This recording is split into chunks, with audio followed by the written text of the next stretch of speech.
Some members of Nigeria's governing party, that's the APC, wants President Muhammadu Buhari to take his anti-corruption fight a notch higher by dismissing some persons accused of corruption. They want him to sack the suspended secretary to the government of the Federation, Babachir Lawal, the suspended executive secretary of the National Health Insurance Scheme, Usman Yusuf, and the suspended Director General of the National Intelligence Agency, IOK. They believe the reports of various probes submitted to the presidency have indicted these affected officials.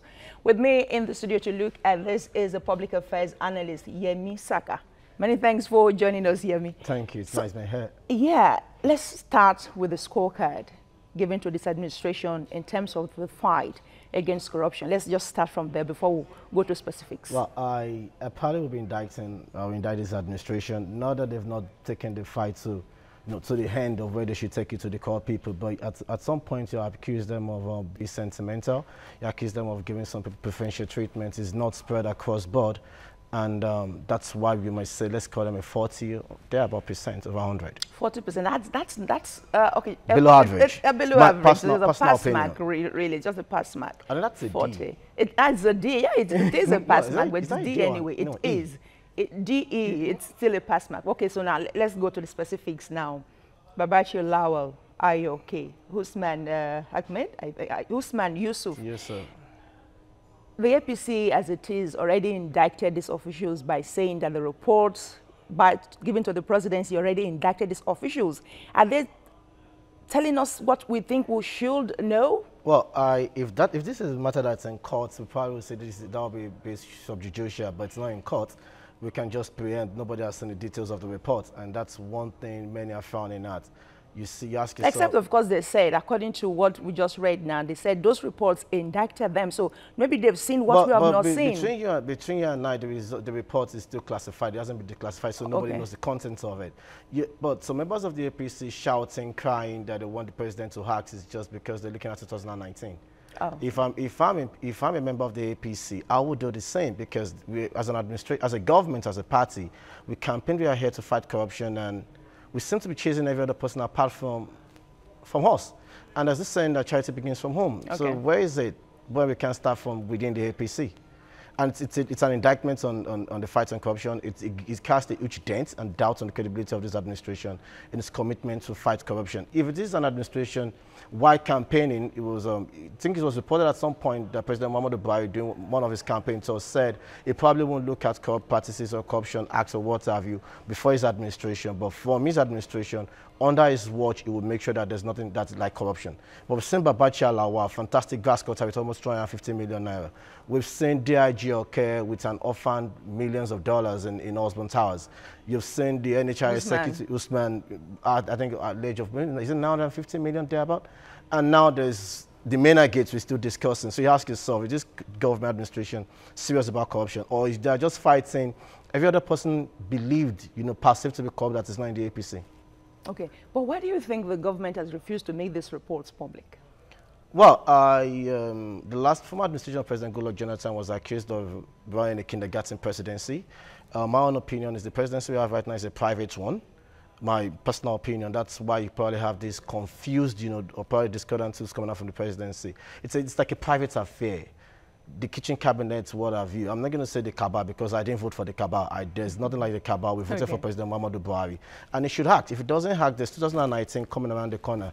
And Nigerians will hold him accountable. And most Nigerians will decide his fate based on this. Well, he has not come out to say he will run for a second term. He has not come out to officially hasn't come. But even if not President Muhammadu Buhari, even APC as a party, if I'm a stakeholder in the APC, I will start screaming and shouting. Because we need to be proactive. We need to take actions. We need to make some bold, emphatic statements that we're serious about this fight against corruption. Because trust me, PDP or any opposition could come up and tell us that, yes, we are corrupt like they are alleged, but they are more fantastically corrupt than we are.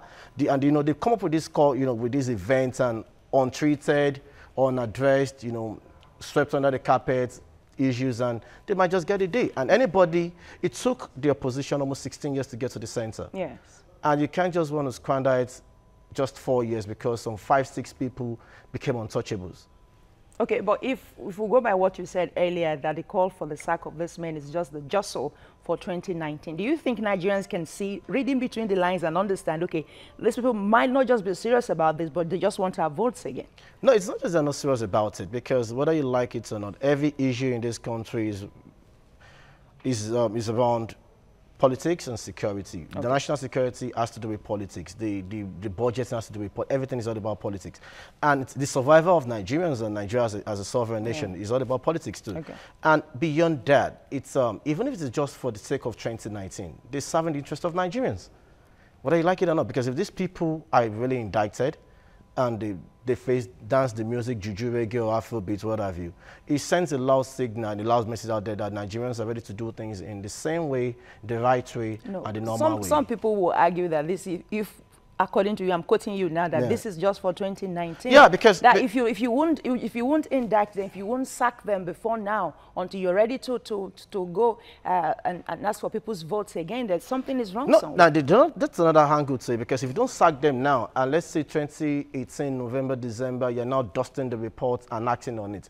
Every smart, right-thinking person of an average intellectual quotient of like 4 or 5 over 10 will know it's all about politics. So the earlier you hack, the better for you as a government and as a party. I read somewhere, I think the call came from a chieftain from Adamawa State. And if you want to look at the political angle, if you want to look at it from a political perspective, that's the state where Alhaji Atiku Abubakar is from. You might say it's somebody flying his kite, but it's going to be a huge talking point, even within the APC and outside the APC. All right, we're wrapping up now, but the last question now is the Lemina Gate is also here with us.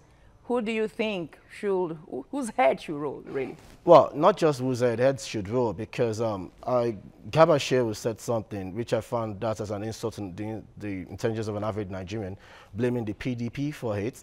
Who controls the NIS? Who controls the DSS? Who controls the FCC? The Attorney General of the Federation wrote a report to the Federal Civil Service Commission saying that they should absorb MENA. Now, MENA has been absorbed, and the question here is this. Did the AGF, did they relate with the EFCC chair to know that some weeks before that, if there's a recent request for arrest by the EFCC to Interpol or MENA? So you look at the discordant tunes coming out from the presidency, you look at the disharmony, and you ask yourself, are these people serious about governance, or they're just there playing tit-tat, try your luck thing like gambling or playing a lottery there at the presidency? Because if they're serious about it, this mess is avoidable. This mess shouldn't have happened. We shouldn't find ourselves in this mess. So perhaps APC should widen its dragnet to say 1 or 2 other persons should join this list of those. Yeah, if you want, my personal opinion, the DGDSS should go, the AGF should go, the Minister of Interior should go. The FCC chair, as far as I'm concerned, was so smart enough to insulate himself from any blame or wrongdoing. Because because there was a judgment by the attorney of MENA that they got a court injunction, I think in the Federal Court of Abuja, that vacated the bench. Restraining his arrest? Yes. And now, but the judge said something. We have to go. We have to leave it there. Yemi Saka, many thanks for your time. It's nice being here. On TVC News.